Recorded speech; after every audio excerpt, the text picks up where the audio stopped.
لو حاسس ان تركيزك قل فغالبا السبب هو ده. انت مش كسول، انت بتدرب دماغك على المكافآت السريعة. بتسكرول تاخد تريت، تسكرول تاخد تريت.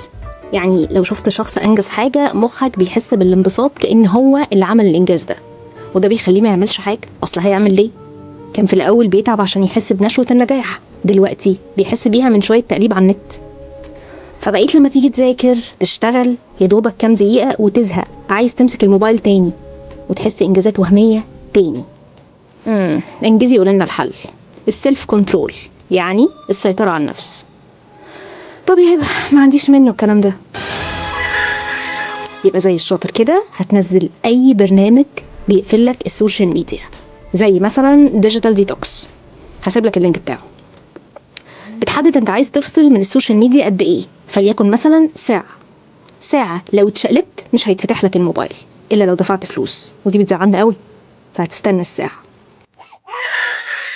شيروا مع اصحابك وشوف تقدروا قد ايه تقعدوا من غير سوشيال ميديا.